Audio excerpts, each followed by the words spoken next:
Hello my viewers, welcome to Nidan classes. मैं अनुज आपका तस्वीर करता हूं।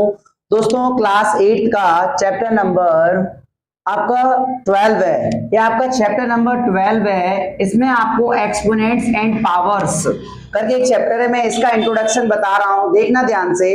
बेटा, पहली बात, एक्सपोनेंट्स होता क्या है? एक्सपोनेंट्स का मतलब कोई भी चीज पावर के फॉर्म में लिख दो, उसको बोलते हैं एक्सपोनेंट्स।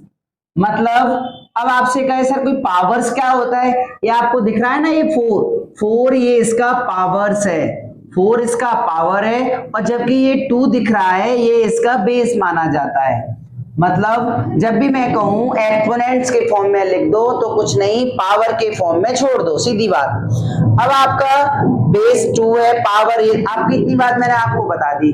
अब आपसे कभी भी कोई कहे कि पावर 2 की पावर -4 है, अगर आपका ये आंसर आ रहा है तो बेटा ये आंसर गलत है। कभी भी क्या कहता है एक्सपोनेंट एंड पावर के लॉस, क्या कहते हैं कि भाई की पावर कभी भी माइनस में नहीं हो सकती, उसको क्या लिखो, पॉजिटिव। और पॉजिटिव लिखने के लिए कुछ मत करो, माइनस की कोई चीज है नीचे लिख दो, उसको पॉजिटिव में लिख दिया। ऊपर, जब ऊपर से नीचे लिखा है तो कुछ तो करना पड़ेगा, तो कुछ नहीं, ऊपर क्या लिख दो, 1। अगर आपसे ऐसे लिखा हुआ है, मान के चलो, तो बेटा आप क्या करेंगे? देखो, कोई चीज नीचे माइनस की है ना, तो ठीक है, कोई बात नहीं। लेकिन अब माइनस में, मैंने पहले ही बोला माइनस में छोड़ना गलत है, इसको पॉजिटिव पॉजिटिव करो। पॉजिटिव करोगे ये 2 की पावर 4 ऊपर आ जाएगा, 1 का कोई मतलब होता नहीं है। बोलो, इतनी बात समझ आई? अब आपके क्वेश्चन, इसमें लॉज हैं आपके कुछ, इन लॉज को मैं आपको डिस्कस करके दिखाता हूं, देखना बेटा ध्यान से।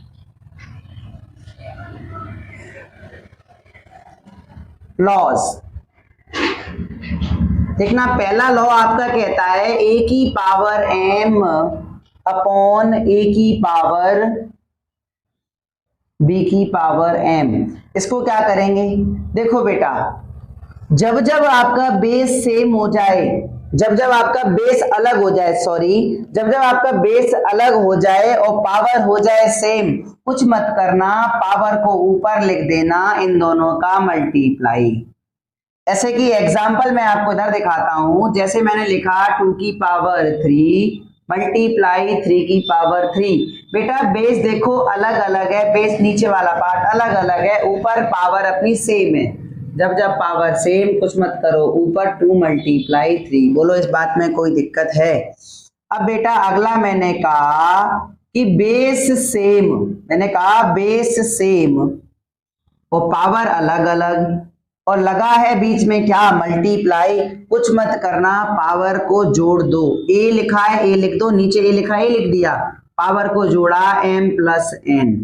ऐसे ही अगर मैंने थर्ड वाला पार्ट किया तो इसमें भी देखो आप a की पावर n डिवाइड लिखा हुआ है n, देखना है बेटा, डिवाइड में है लेकिन बेस सेम है और पावर अलग अलग है, कुछ नहीं होगा, पावर आपस में क्या हो जाएंगी, सब्ट्रैक्ट, ऊपर वाले में से नीचे वाले को घटा दो।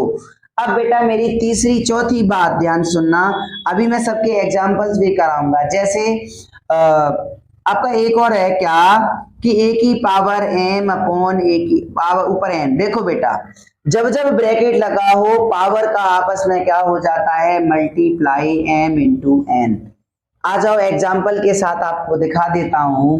जैसे मैंने कहा बेटा बेस, देखना मैंने कहा बेस सेम है, दिख रहा है, तो पावर आपस में कुछ नहीं होंगी, ऐड हो जाएंगी, 3 और 4, आंसर आ जाएगा 2 की पावर 7।